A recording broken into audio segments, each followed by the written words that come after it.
नमस्कार दोस्तों। आज मैं कैलेंडर से कुछ खास लेकर आया हूँ।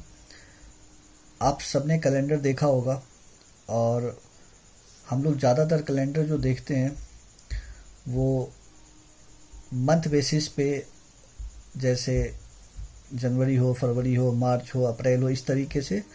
और उसमें जो डेज होता है उसको देखने के काम में हम लेते हैं। हम सभी को पता है कि दो तरीके का कैलेंडर होता है। एक वो कैलेंडर कैलेंडर एक ऐसा जो लीप वर्ष का होता है, एक ऐसा जो सामान्य वर्ष का होता है। तो जो लीप वर्ष वाला होता है वो अधिकांशतः 4 वर्ष के बाद आता है, ये हम सभी जानते हैं।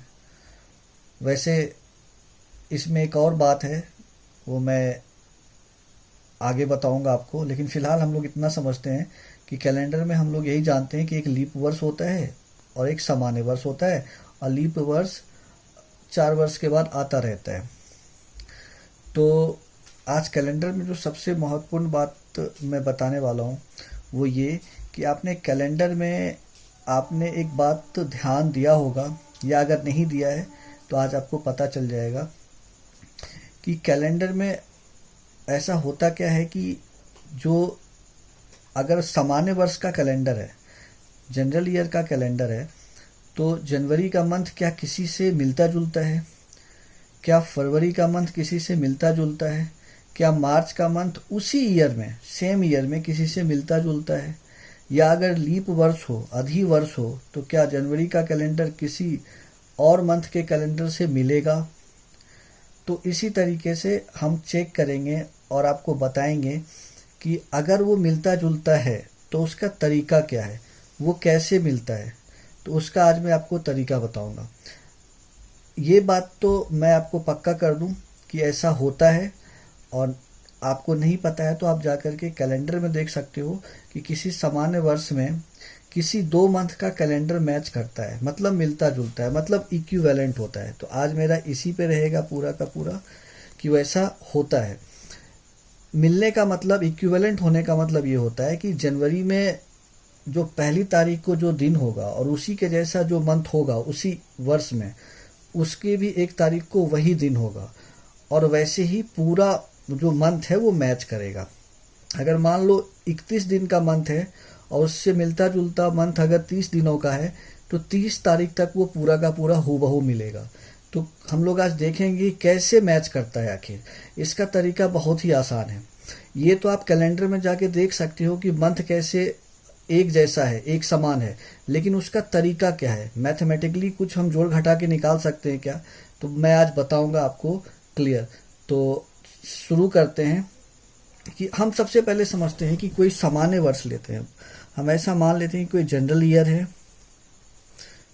ईयर है और उसमें क्या जनवरी किसी मंथ से मिल रहा है। तो देखो, मैच करने का सबसे आसान तरीका क्या होता है। मैं यहाँ पे मैंने मंथ लिखा है, जैन से स्टार्ट होकर दिसंबर तक लिखा है, ठीक है। नंबर ऑफ डेज मैंने लिखा है, जिस मंथ में जितना नंबर ऑफ डेज है वो मैंने यहाँ पे लिख दिया है।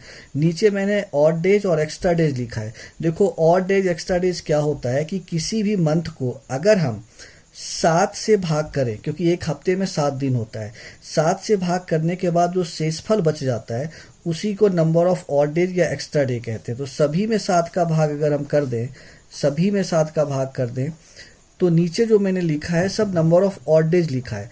मतलब पूरा पूरा भाग जाने के बाद जो नीचे शेषफल बच जाता है वही हमारा ऑड डेज और एक्स्ट्रा डेज होता है। तो अगर मंथ मैच करेगा किसी सामान्य वर्ष का तो कैसे करेगा, हम कैसे चेक करेंगे? तो इसका तरीका देखो क्या है। ये सबसे पहले हम क्या करते हैं, नंबर ऑफ ऑड डेज को हम जोड़ते हैं। इसको ऐड करने के बाद, जोड़ने के बाद इसका योगफल 7 का गुणज अगर होता है तो उसका अगला वाला जो महीना होता है वो मैच करता है। देखते हैं। देखो, अगर जनरल ईयर का कैलेंडर है तो 3 मैं यहाँ पे लिखता हूँ, 3 और यहाँ 3 लिख लो आप। अगर जनवरी का चेक करना है तो जनवरी मैंने लिखा है, जनवरी में 3 दिन, वहाँ से स्टार्ट करेंगे। फिर उसके बाद जनरल ईयर है तो फैब में 0 ऑड डेज, तो 3 + 0, फिर यहाँ पे 3 जोड़ा मैंने, फिर यहाँ पे 2 जोड़ा मैंने। मुझे 7 का गुणज देखना है, 7 का गुणज जहाँ आएगा वहाँ रुक जाएंगे। तो 3 + 0 + 3 + 2, फिर यहाँ पे हम प्लस करते हैं 3 को, फिर यहाँ पे 2 को करते हैं। ठीक है, हम देखते हैं 3 3 6 और 2 8, और ये 8 और 3 11 और 2 13, यहाँ तक तो नहीं आया। ठीक है, यहाँ तक नहीं आया। हमने कितना मंथ ले लिया है, 1 2 3 4 5 6, 1 2 3 4 5 6। ठीक है, आगे ऐड करते हैं +3, फिर 3 आ रहा है। ठीक है, तो यहाँ तक हमने लिया है, जोड़ के देखते हैं। तो 3 + 3 6, 6 2 8, 8 3 11, 11 and 2 13, 3 16 2 19, यहाँ तक 19 आया, फिर ये वाला +2 ऐड होगा, तो 19 + 2 कितना आ रहा है, 21। तो यहाँ ध्यान से देखो, सितंबर तक कितना आ रहा है, 21, और 21 को अगर हम 7 से डिवाइड करें तो रिमाइंडर क्या बचता है, 0 बचता है, शेषफल 0 आ रहा है। इसका मतलब जनवरी का जो महीना है किसी सामान्य वर्ष में वो अक्टूबर के बराबर होगा। ठीक है, जनवरी का मंथ जो है वो अक्टूबर वाला जो मंथ है उसके इक्विवेलेंट होगा, उसके समतुल्य होगा। मतलब पूरा कैलेंडर जो जनवरी में अगर आप मंथ में 1 से लेकर 31 तक चेक करोगे और अक्टूबर में 1 से 31 तक चेक करोगे किसी सामान्य वर्ष में, तो वो एक जैसा दिन दिखाएगा आपको। आप देख सकते हो जाकर के, तरीका यही होता है। जिसका मुझे देखना है वहां से आप जोड़ते हुए जाओ, और जहां तक 7 का गुना जा जाता है उसका अगला महीना उससे मैच करता है। जैसे एक और इसका एग्जाम्पल हम चेक कर लेते हैं। जैसे मैं यहाँ फरवरी का लेता हूँ, तो मैं 0 से स्टार्ट करूंगा।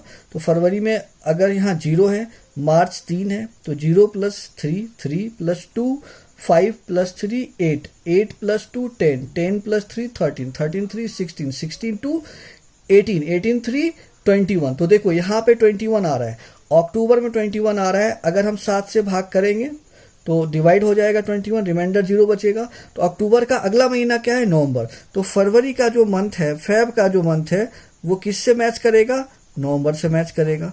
ठीक है, तो मतलब 28 तक जितना भी फरवरी में जो भी दिन होगा वही नवंबर में अगर हम चेक करेंगे तो 28 तक सेम आएगा।